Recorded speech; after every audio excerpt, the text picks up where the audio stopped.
Hello दोस्तों। कैसे हो आप लोग? उम्मीद करता हूँ कि आप सब बहुत अच्छे होंगे। तो दोस्तों, जो हमारी SSC JEE PYQ through concept series चल रही है, उसका है आज लेक्चर 10।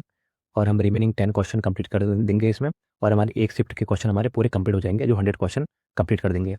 तो आइए शुरू करते हैं।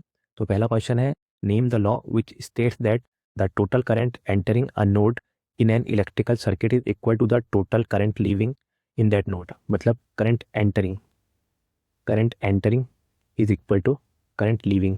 ऐसा कौन से लॉ ने बता रखा है? तो हम जानते हैं किरचॉफ करंट लॉ, जिसको हम केसीएल बोलते हैं। केसीएल के अकॉर्डिंग है summation I k, where k is equal to 1 to n is equal to 0। ठीक है। तो किरचॉफ करंट लॉ क्या कहता है कि किसी भी जंक्शन में आने वाली करंट और जाने वाली करंट का सम हमेशा 0 रहता है। जैसे माना एक मैंने ये नोड बना दिया, यहाँ पर से कोई करंट इसमें आ रही है, ये भी आ रही है, यहाँ से 3 करंट जा रही है।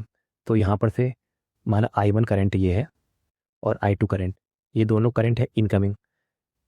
ठीक है, जो नोड की ओर पर आ रही है। बाकी यहाँ से सब आउटगोइंग है। तो इसके कहने का मतलब है कि I1 और I2 की वैल्यू जो होगी इनकमिंग करंट की, वो हमारे आउटगोइंग करंट के बराबर होगी IO। आउटगोइंग करंट यहाँ पर I2 I3 I4 हो सकता है। ठीक है।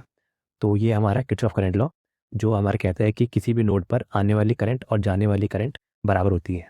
मतलब इनकम एंटरिंग करंट और लीविंग करंट बराबर होती है। ये है हमारा Kirchhoff current law, answer C. और ये हमारा जो किरचॉफ करंट लॉ है, ये हमारे किस प्रिंसिपल पे काम करता है? ये हमारा करता है चार्ज कंजर्वेशन पर। ठीक है। ये भी एग्जाम में कितनी बार आया तो मैं आपको बता देता हूँ। ये कहता है चार्ज कंजर्वेशन में, चार्ज कंजर्वेशन प्रिंसिपल को होल्ड करता है केसीएम।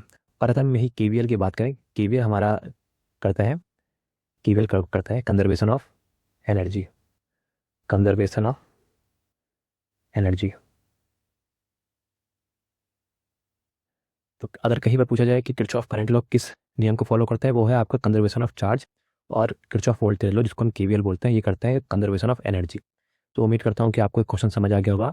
अगला क्वेश्चन की ओर को बढ़ते हैं। तो अगला क्वेश्चन है, which theorem provides a method to find the equivalent current source of any linear circuit. मतलब ऐसी कौन सी हमारी थ्योरम है जो एक लीनियर सर्किट में हमें करंट सोर्स को प्रोवाइड करती है, खोजने मतलब उसको करंट सोर्स ना प्रोवाइड करती है। तो हमें क्या पता है, जो हमारी नॉर्टन थ्योरम होती है। नॉर्टन थ्योरम हमारी किस में काम करती है?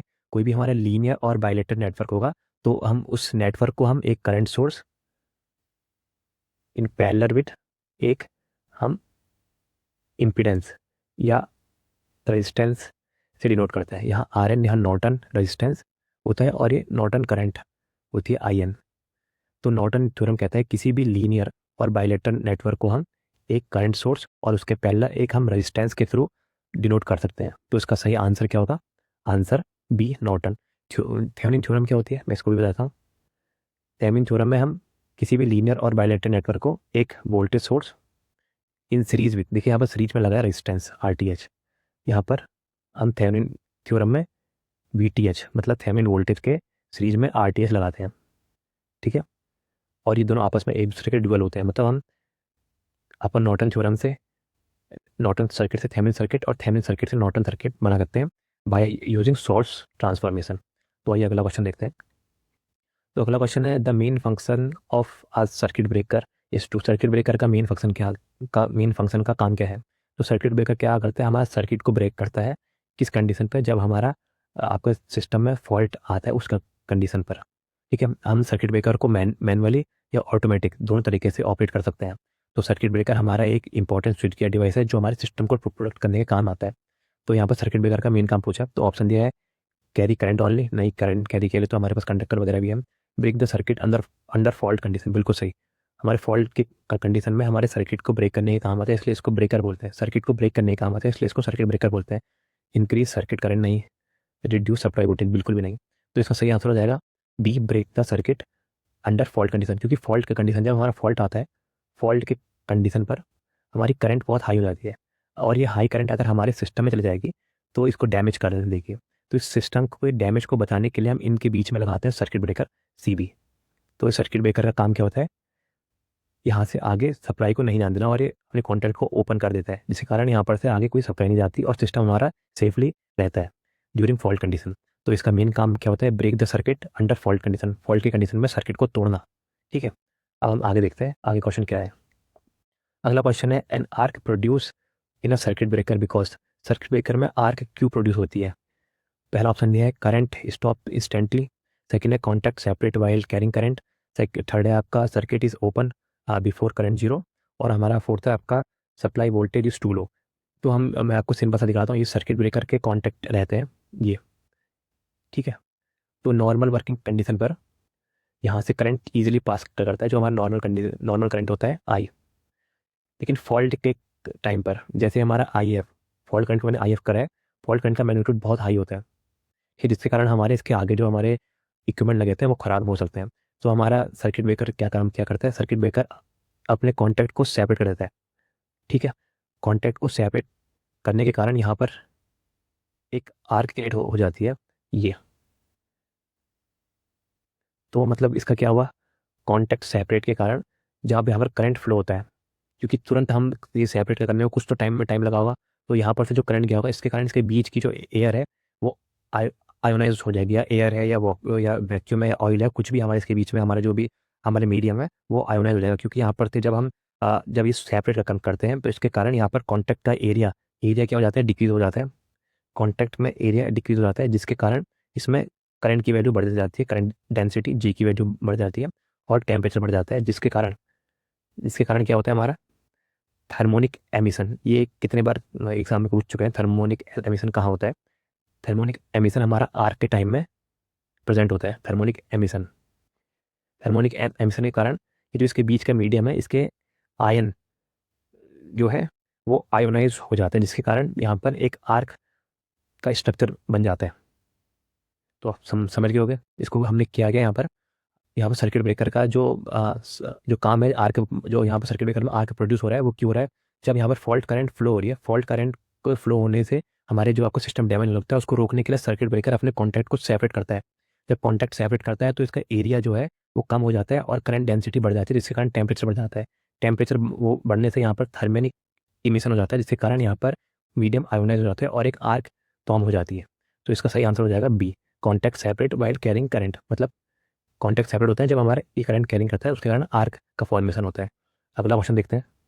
अगला क्वेश्चन है the ratio of average demand to the maximum demand. Average demand और मैक्सिमम डिमांड के रेशियो को क्या कहते हैं, इसको कहते हैं हम लोड फैक्टर। ये आपको पता होना चाहिए। मैं सिंपली लिखता हूँ load factor, average demand AD upon maximum demand MD. इसकी वैल्यू लेस देन 1 होती है, 2:1 होती है, लेकिन 1 से छोटी होती है। लेस देन 1, इधर लेस देन 1 होती है। आपको इनके बारे में बताता हूँ। कैपेसिटी फैक्टर क्या होता है, कैपेसिटी फैक्टर हमारा होता है एवरेज डिमांड को एडी लिख रहा हूँ मैं, average demand upon installed plant capacity, और जितनी प्लांट की कैपेसिटी है इंस्टॉल्ड प्लांट कैपेसिटी। ठीक है, diversity factor, diversity factor D F division diversity factor क्या होता है, ये रेशियो का sum of individual demand, sum of maximum individual demand ID upon maximum demand. ठीक है, सिर्फ इसकी वैल्यू हमारी 1 से बड़ी रहती है। कितने बार क्वेश्चन में पूछा गया किस फैक्टर की वैल्यू 1 से बड़ी रहती है, तो इसका आंसर है डाइवर्सिटी फैक्टर की वैल्यू 1 से बड़ी रहती है। अब डिमांड फैक्टर क्या होता है, डिमांड फैक्टर होता है maximum demand upon connected load, इतना लोड कनेक्ट है। तो आइए अगला क्वेश्चन देते हैं। तो अगला क्वेश्चन हमें दिया है determine why a double earthing system is used in sub station. मतलब सब स्टेशन में हम डबल अर्थिंग सिस्टम का यूज़ क्यों करते हैं, to increase voltage, to reduce resistance, to improve aesthetics, to reduce fault current. तो देखिए इसका जो आंसर होगा, देखिए हमने डबल रेजिस्टेंस किया है, मतलब एक रेजिस्टेंस हमारा ये था, इसकी वैल्यू माना आर है, और इसके साथ हम इसके पैरेलल में एक और रेजिस्टेंस लगा दे रहे हैं। ठीक है, आर। तो हमारे इससे फ़ायदा क्या हुआ, हमारे इससे टोटल रेजिस्टेंस की वैल्यू डिक्रीज हो गई, मतलब आर टोटल की जो वैल्यू है वो R/2 होगी, मतलब रेजिस्टेंस कम हो गया, जिसके कारण हमारा फॉल्ट के टाइम में जो अभी करंट है वो ईजिली से पास हो जाए। और इसका जो दूसरा मेन यूज़ है, अगर हमारे किसी कारणवश एक हमारी जो आपकी अर्थिंग सिस्टम है वो अगर ख़राब हो जाए, तो हमारे दूसरे अर्थिंग सिस्टम से करंट ईजिली पास हो जाए, ईजिली ग्राउंड हो जाए। तो इसका सही आंसर हो जाएगा टू रिड्यूस रेजिस्टेंस। तो आइए अगला क्वेश्चन देखते हैं। अगला क्वेश्चन है the Ferranti effect is more pronounced when. Ferranti effect कब ज़्यादा होता है? ठीक है, तो इसमें लिखा है line length increases, line load increases, voltage decreases और पावर फैक्टर इंक्रीजेस। तो हमें पता है फेरांटी इफेक्ट क्या होता है, जब हमारे रिसीविंग एंड की वोल्टेज ये ज़्यादा हो जाती है सेंडिंग एंड की वोल्टेज से। इसको हम बोलते हैं फेरांटी इफेक्ट। मतलब हमने रिसीविंग सेंडिंग एंड में हमने 220 वोल्ट भेजी और हमें रिसीविंग एंड में 240 वोल्ट मिल लिया। तो ये कब होता है? ये वाले इफेक्ट को हम बोलते हैं फेरांटी इफेक्ट। ये होता है जब हमारा लाइट लोड हो लाइट लोड और हमारे नो लोड की कंडीशन में ये होता है। इसमें ये हमारा कहाँ पर देखने को मिलता है हमें फेरांटी इफेक्ट? फेरांटी इफेक्ट हमें मीडियम और लॉन्ग ट्रांसमिशन लाइन में देखने को मिलता है। और फेरांटी इफेक्ट क्यों होता है? फेरांटी इफेक्ट होता है चार्जिंग करंट के कारण। किसके कारण? चार्जिंग करंट और ट्रांसमिशन लाइन, चार्जिंग करंट। ठीक है, ये मीडियम जो ट्रांसमिशन लाइन होती है हम उसको पाई मॉडल या टी मॉडल से दिखाते हैं, और लॉन्ग ट्रांसमिशन लाइन को भी हम पाई या टी मॉडल से दिखाते हैं। ठीक है, तो इनमें ये जो हमारे कैपेसिटेंस है, इनको जब हम कंसिडर करते हैं तो इसके कारण हमारा यहाँ पर चार्जिंग करंट की वैल्यू बढ़ जाती है। और जितनी हमारी लाइन ऑफ लेंथ ज़्यादा होगी, लेंथ की वैल्यू जितनी ज़्यादा होगी उतनी ही ज़्यादा हमारी फेरांटी इफेक्ट की वैल्यू होगी, क्योंकि हमारी फेरांटी इफेक्ट हमारा शॉर्ट ट्रांसमिशन लाइन में नेग्लिजिबल होता है। हम शॉर्ट ट्रांसमिशन लाइन में इसको कंसिडर नहीं करते हैं। शॉर्ट ट्रांसमिशन लाइन में हम कोई भी चार्जिंग करंट को नहीं लेते हैं, जबकि हम लॉन्ग और मीडियम जैसे जैसे हमारी लेंथ बढ़ी उसके केस में हम यहाँ पर फेरांटी इफेक्ट को कंसिडर करते हैं। तो इसका सही आंसर हो जाएगा लाइन लेंथ। जैसे हमारी लाइन के लेंथ इंक्रीज होगी वैसे वैसे हमारा फेरांटी इफेक्ट बढ़ेगा। ठीक है, तो हम अगला क्वेश्चन देखते हैं। अगला क्वेश्चन है, a servomotor receive a position feedback signal, this is use to increase voltage, correct the error between actual and desired position, change supply frequency और रिड्यूस फील्ड करंट। तो हमें पता है कि सर्वो मोटर जो होता है हमारा वो क्लोज लूप सिस्टम पे काम करती है।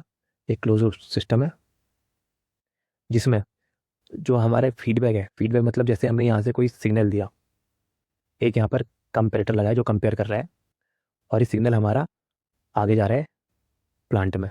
तो प्लांट में जाने से जो हमने यहाँ से इनपुट सिग्नल दिया, जो हमारा डिजायर सिग्नल था वो हमने यहाँ पर दिया, और यहाँ पर हमें जो सिग्नल मिल रहा है वो मानता हूँ मैं सी ऑफ टी। ठीक है, तो हमने ये वाले सिग्नल को यहाँ से आउटपुट के पहले से इसको यहाँ से लिया और यहाँ पर कंपेयर करा। तो इनपुट सिग्नल और जो हमारा यहाँ पर सिग्नल है, जो हमारा आउटपुट के टाइम पे सिग्नल आ रहा है सी ऑफ टी, इन दोनों के बीच के जो एरर है उसको ये फीडबैक के द्वारा हम कम करते हैं। मतलब जो हमारा इनपुट सिग्नल है हम चाहते हैं कि हमारा आउटपुट जैसे इनपुट सिग्नल हमारे डिजायर सिग्नल है उसके बराबर पहुँचे, तो हम इसलिए इसमें फीडबैक सिस्टम का यूज़ करते हैं। तो इसका काम क्या होता है? Correct the error between actual और डिजायर्ड पोजीशन। मतलब हमारे एक्चुअल से सिग्नल जो हमने दिया है यहाँ और हमारा जो डिजायर्ड पोजीशन है उसके बीच के जो डिफरेंस है उसको कम करने के लिए हम फीडबैक का यूज़ करते हैं। अब हम अगला क्वेश्चन देखते हैं। अगला क्वेश्चन ये रहा, which turbine is most suitable for high head hydro plant. Hydro plant में कौन से आपकी टर्बाइन यूज़ होती है, वो भी हाई हेड के लिए। देखिए, हाई हेड के लिए हमें पता होना चाहिए, हाई हेड के लिए हमें यूज़ होती है पेल्टन टर्बाइन। ये पेल्टन किस टाइप की टर्बाइन है? ये एक इम्पल्स टाइप टर्बाइन है। पेल्टन किस टाइप की? इम्पल्स टाइप टर्बाइन है। और ये हाई हेड के लिए, मतलब हाई हेड जनरली जो आपके बुक्स वगैरह में दिया है वो है आपका ग्रेटर देन 300 मीटर इनका हेड होना चाहिए, मतलब 300 मीटर ऊपर से पानी इस टर्बाइन में गिरना चाहिए। ठीक हो गया। इसके अलावा हमारी कैप्लन और फ्रांसिस जो ये दो दी है, ये हमारी रिएक्शन टर्बाइन होती है, रिएक्शन टर्बाइन होती है। और हमारी जो कैप्लन है ये लो हेड के काम आती है। लो हेड मतलब लेस देन 30 मीटर, 30 मीटर से कम हेड के लिए हम कैप्लन का यूज़ करते हैं। और जो रिएक्शन टर्बाइन है ये 30 मीटर से 300 मीटर के बीच का इसके थ्रू हम करते हैं। और क्रॉस फ्लो जो ये होती है हमारी run to river power plant के काम आती है, क्रॉस एक्सियल फ्लो वाली। तो हम अब अगला क्वेश्चन देखते हैं। तो अगला क्वेश्चन है, if the friction in the rotating disc type energy meter increases the error cause. अगर हमारा फ्रिक्शन आपका डिस्क टाइप एनर्जी मीटर में बढ़ जाए तो इससे कौन सी एरर होती है? Over reading, under reading, no reading और रैंडम फ्लक्चुएशन। तो हमारे सबसे पहले हम देखते हैं कि फ्रिक्शन के कारण क्या होता है। देखिए, किसी भी अगर हम एनर्जी मीटर में देखेंगे, फ्रिक्शन जो होता है, फ्रिक्शन हमारा अपोज का करता है।